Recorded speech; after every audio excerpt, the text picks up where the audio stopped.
नमस्कार, मैं डॉक्टर कंचन भारत होम्योपैथी में आप सभी का स्वागत करती हूँ।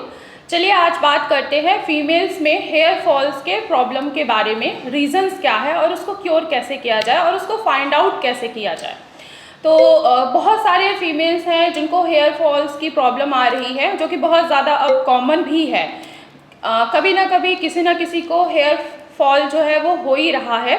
अगर सीजनल हेयर फॉल देखा जाए तो जैसे कि डैंड्रफ में थोड़ा बहुत हेयर फॉल होता ही होता है, लेकिन अगर यही हेयर फॉल आपको बंचेस में हो रहा है और आपको देखने को ये मिल रहा है कि आपके बालों की जो डेंसिटी है, जो वॉल्यूम है वो कम हो गया है, तो इस पर सोचने वाली बात है। तो उस टाइम पे आपको ट्रीटमेंट लेने की बहुत ज़्यादा ज़रूरत पड़ जाती है और ये सोचने वाली बात है कि आखिर हेयर फॉल क्यों हो रहा है।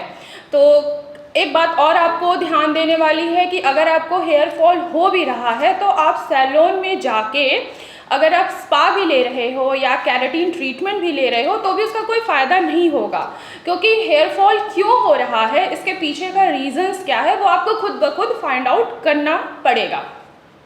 अगर आप इस चीज़ों को फाइंड आउट कर लेते हो कि आखिर हेयर फॉल क्यों हो रहा है, तो आप घर पे बैठे बैठे ही उस चीज़ को क्योर कर सकते हो, अपनी हेयर फॉल की प्रॉब्लम्स को थोड़ा सा कंट्रोल कर सकते हो। हेयर प्रॉब्लम्स क्यों हो रहा है, या तो पीसीओडी की प्रॉब्लम है, या तो हाइपोथायरॉयडिज्म है, या हाइपरथायरॉयडिज्म है, या विटामिन डी की कमी है, या विटामिन B12 कम है। तो इन चीज़ों की कमी के वजह से भी क्या होता है कि हेयर फॉल्स होता ही होता है।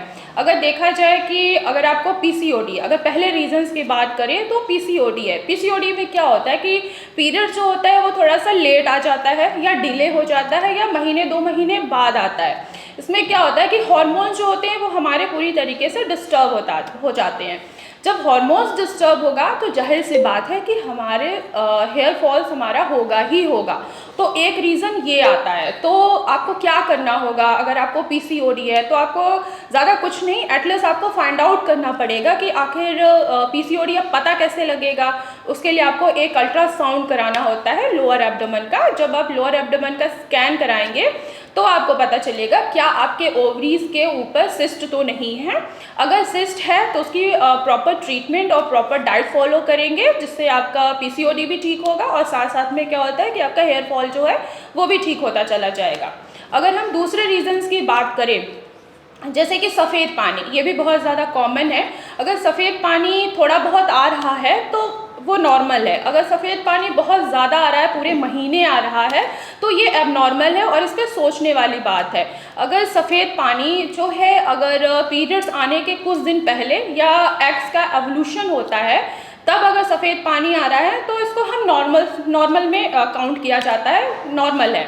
अगर यही सफ़ेद पानी वाटर डिस्चार्ज अगर आपको हो रहा है वेजाइना से, तो ये सोचने वाली बात है कि एक पूरे अगर लगातार पूरे महीने हो रहा है तो उसके साथ साथ क्या होता है कि प्रोटीन और हार्मोन्स जो है वो भी हमारे बॉडी से निकल जा रहा है।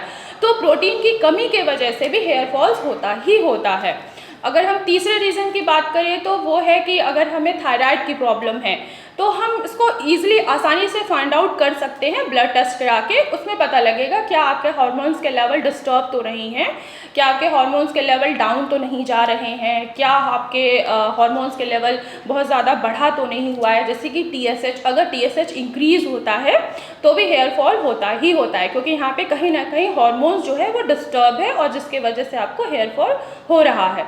तो इसमें आपको क्या करना है, अगर आपको थायराइड की भी प्रॉब्लम है तो आपको एक्सरसाइज करनी चाहिए, आपको अपनी लाइफस्टाइल को चेंज करना चाहिए। अब लाइफस्टाइल को चेंज कैसे करना है, टाइम से उठिए, टाइम से सोइए, सुबह उठकर एटलीस्ट मॉर्निंग वॉक करिए, थोड़ी सी रनिंग कर लीजिए, योगा करिए। और इन चीज़ों के साथ साथ आपको अपने डाइट पे भी फोकस करना पड़ेगा। अगर आप डाइट में अनहेल्दी डाइट ले रहे हो, अब अनहेल्दी डाइट क्या है, जैसे कि आप पैक फूड्स ले रहे हो या पैक लिक्विड चीज़ें ले रहे हो, जैसे कि जूस हो गया, अगर ये सारी पैक फूड अगर आप यूज़ करोगे, अपने डाइट में रेगुलर शामिल करके रखोगे, तो आपका थायराइड है वो कभी भी डाउन नहीं आ पाएगा।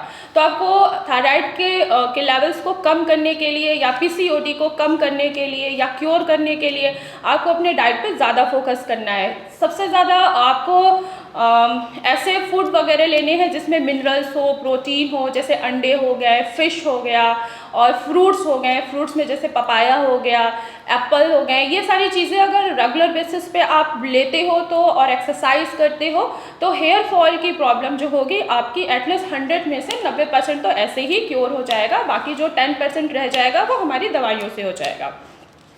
तो ये रहा हेयर फॉल के बारे में। तो जो भी पेशेंट अगर हेयर फॉल से सफ़र कर रहे हैं तो मैं आशा करती हूँ कि उनको समझ में आया होगा कि आखिर हेयर फॉल क्यों होता है और इसके पीछे का रीज़न क्या है और इसको क्योर कैसे किया जाए। तो आज की वीडियो में बस इतना ही, फिर मैं मिलूँगी आपको नेक्स्ट वीडियो में। जो भी पेशेंट सफ़र कर रहा है हेयर फॉल से, या फीमेल इनफर्टिलिटी है, या कोई भी डिजीज़ है, भारत होम्योपैथी में मैं उसका स्वागत करती हूँ। भारत होम्योपैथी में डॉक्टर्स की टीम है, आप उनसे ऑनलाइन कांटेक्ट भी कर सकते हो, ऑनलाइन मेडिसिन भी आप ले सकते हो। अगर आप मुझसे ओपीडी में मिलना चाहते हो तो फर्स्ट ऑफ ऑल आपको अपनी अपॉइंटमेंट फिक्स करानी होगी, देन आप मुझसे ओपीडी में भी मिल सकते हो।